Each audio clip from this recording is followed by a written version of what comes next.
इस कहानी की शुरुआत में हमें हैलोवीन का दिन दिखाया जाता है, जहां पर जैक नाम का एक आदमी स्टोर में ड्रिंक लेने के लिए जाता है। इसी बीच जैक वहां पर मौजूद एक लड़की जिसका नाम बेथनी है उसके साथ में हंसी मजाक करने लगता है और इसी वजह से बेथनी जैक से बहुत ही ज्यादा इम्प्रेस हो जाती है। इसके बाद ये दोनों हैलोवीन खत्म होने के बाद एक दूसरे से मिलने का वादा करते हैं। इसके बाद हम एक क्लब को देखते हैं जहां पर हमें इस क्लब के वर्कर को दिखाया जाता है और इस लड़की का नाम कैसी है। कैसी अब यह जॉब छोड़कर यहाँ से जाने वाली थी क्योंकि कैसी को एक बहुत ही अच्छा खासा जॉब मिल चुका है। इसके बाद क्लब के जितने भी मेंबर होते हैं वह सभी एक छोटी सी पार्टी रखते हैं कैसी के लिए और यह सब देखकर कैसी बहुत ही ज्यादा खुश हो जाती है। जब पार्टी खत्म हो जाती है तो इस क्लब का मैनेजर दरवाजा खोलने की कोशिश करता है लेकिन दरवाजा बाहर से बंद था। इसके बाद एक लड़की सिक्योरिटी गार्ड के साथ पिछला दरवाजा देखने के लिए जाते हैं। जब ये दोनों जा ही रहे थे तभी अचानक से कोई इस लड़की को खींच लेता है। तभी इस सिक्योरिटी गार्ड को यहाँ पर किसी के होने का एहसास होता है और इससे एक आदमी नजर आता है जो कोई और नहीं बल्कि जैक है और इसी ने ही इस क्लब के सभी दरवाजे को बंद किया है। और ऐसा इसने क्यों किया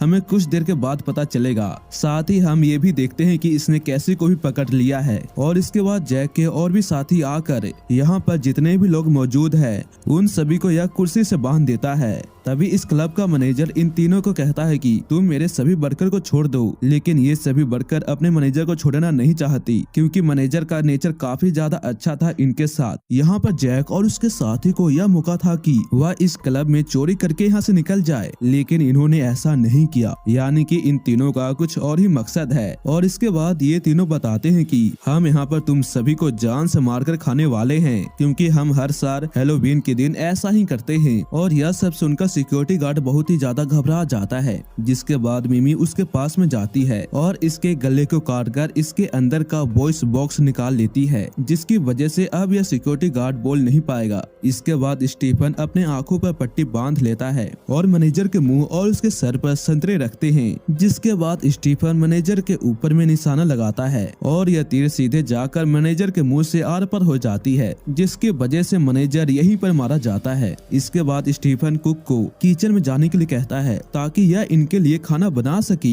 यानी कि यह लोग इस कुक से इंसानी बॉडी से खाना बनाने के लिए कहेंगे और यह लोग इसे यह भी कहते हैं कि अगर तुम हीरो बनने की कोशिश करोगे तो तुम्हारा वही हाल होगा जो तुम्हारे मैनेजर का हुआ। और ना चाहते हुए भी कुक को मैनेजर की डेड बॉडी से खाना बनाना पड़ता है और यह खाना स्टीफन को काफी ज्यादा पसंद आता है। इसी बीच हम देखते हैं कि जैक सभी वर्कर के बीच में एक कंपटीशन करवा रहा था और इस कंपटीशन को कैसी जीत जाती है, जिसके बाद ये तीनों कैसी को उसकी कुर्सी से आजाद कर देते हैं। यहाँ पर सिक्योरिटी गार्ड इस कंपटीशन को हार जाता है, जिसके बाद स्टीफन इस पर हमला करके इसे जान से मार देता है। तभी वहाँ पर बेन नाम का एक आदमी आता है जो काफी समय से बाथरूम में बेहोश था और यह सब कुछ देखकर यह बहुत ही ज्यादा हैरान हो जाता है और यह यहाँ से भागने की कोशिश भी करता है, लेकिन इसे यहाँ से निकलने का रास्ता नहीं मिलता। इसके बाद स्टीफन मिमी को बेन को जान से मारने के लिए कहता है और अब हम देखते हैं कि बस दो लोग चेयर पर बंधे हैं। इसलिए यह लड़की हेक्टर को बताती है कि मैं हमेशा से एक कपड़े के अंदर में एक ब्लेड रखती हूँ और हम इस ब्लेड की मदद से आजाद हो सकते हैं और हेक्टर इसके लिए तैयार हो जाता है। इसके बाद हमें कुक को दिखाया जाता है जो सिक्योरिटी गार्ड के डेड बॉडी को देखकर काफी ज्यादा रोने लगता है। इसलिए स्टीफन उसे समझाता है कि अगर तुमने हमारे लिए अच्छा खाना बनाया तो हम तुम्हें छोड़ सकते हैं, लेकिन कुक कहता है कि मैं जानता हूँ कि तुम मुझे नहीं छोड़ोगे क्योंकि मैंने तुम तीनों का फेस देख लिया है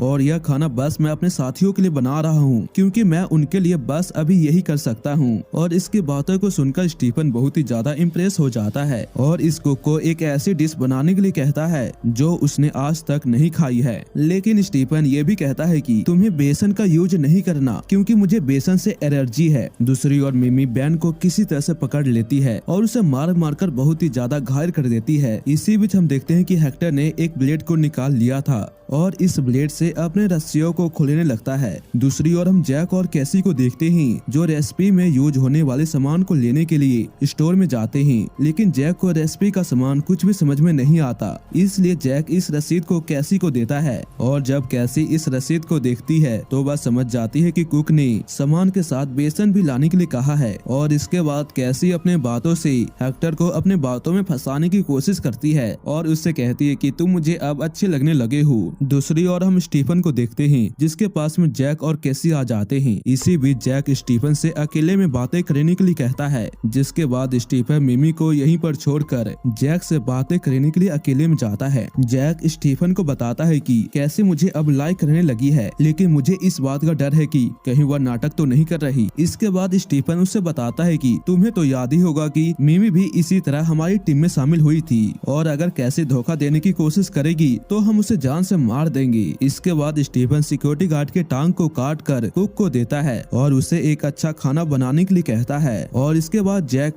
सिक्योरिटी गार्ड के 2 पैर को लेकर इन दोनों के पास में आता है, लेकिन ये दोनों ही इस पैर को खाने के लिए मना करते हैं। तभी अचानक से हेक्टर अपने रस्सियों को खोलकर जैक को एक जोरदार पंच मारता है, जिसकी वजह से जैक नीचे गिर जाता है। जब हेक्टर यहाँ से जाने ही लगता है तभी जैक एक कुल्हाड़ी लेकर इस पर हमला करने की कोशिश करता है और इसके बाद ये दोनों एक दूसरे से फाइट करने के लिए ऊपर जाते हैं। दूसरी ओर धोखे से कुक के बेसन से बने हुए खाने को स्टीफन को खिला देता है और इसे खाने के बाद स्टीफन के पूरे शरीर में रिएक्शन होने लगता है। इसके बाद कैसी अपने दोस्त को आजाद करवा लेती है, लेकिन तभी वहाँ पर आ जाती है लिली और कहती है कि मैं जानती थी तुम नाटक कर रही हो और अब इसके बाद इन तीनों में होने लगती है फाइट। इसके बाद स्टीफन को समझ में आ जाता है कि कुक ने इसे बेसन से बने हुए खाने को खिलाया है, जिसके बाद स्टीफन को आता है बहुत ही ज्यादा गुस्सा। दूसरी ओर जब यह लड़की मिमी को जान से मारने वाली होती है तभी वह गलती से कैसी पर हमला कर देती है, जिसकी वजह से कैसी बेहोश हो जाती है और यह लड़की अकेली हो जाती है, जिसके बाद मिमी इस पर हमला करके इसे जान से मार देती है। दूसरी ओर कुक और स्टीफन दोनों ही बहुत ही ज्यादा घायल हो चुके थे, लेकिन अंत में स्टीफन कुक के गर्दन को मरोड़कर उसे जान से मार देता है। दूसरी ओर जैक और हेक्टर के बीच में फाइट होने लगती है, जिसमें हेक्टर जैक को जख्मी कर देता है, लेकिन मौका पाकर जैक हेक्टर को पकड़कर पंखे में डाल देता है, जिसकी वजह से इसकी बहुत ही बुरी तरीके से मौत हो जाती है। इसके बाद हम कैसी को देखते हैं और जब इसकी आंखें खुलती है तो यह देखती है कि उसकी दोस्त को मिमी ने मारकर फ्रिज के टैंक में रख दिया है और यह सब देखकर कैसी को भी आता है बहुत ही ज्यादा गुस्सा और वह टूटे हुए कांच को उठाकर मिमी में दे मारती है, जिसकी वजह से मिमी वहीं पर मारी जाती है। और यह सब कुछ जैक भी देख लिया था, लेकिन जैक सोचता है कि कैसी शायद मिमी से जेलस हो रही थी और इसीलिए इसने ऐसा किया। इसके बाद जैक कैसी को लेकर स्टीफन के पास में जाता है और यहाँ पर स्टीफन की हालत बहुत ही ज्यादा खराब हो चुकी थी। स्टीफन जैक को बताने की कोशिश करता है कि कैसी भी उन्हीं के साथ में मिली है, लेकिन इसकी हालत बहुत ही ज्यादा खराब थी, इसलिए यह कुछ सही से बता नहीं पाता।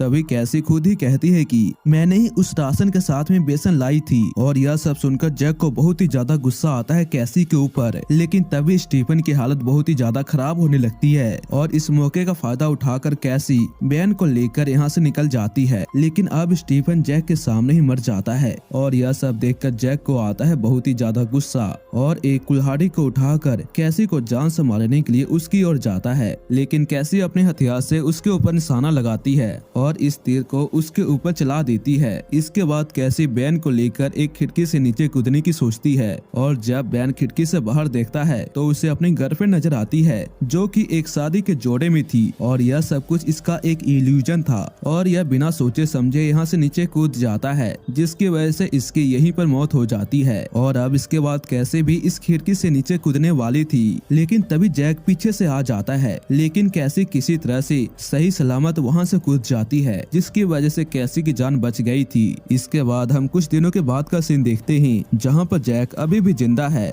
इसके बाद जैक बेथनी के पास में जाता है और हम देखते हैं कि कैसे भी इस पर नजर बनाए रखी थी और यह कहानी यहीं पे खत्म हो जाती है।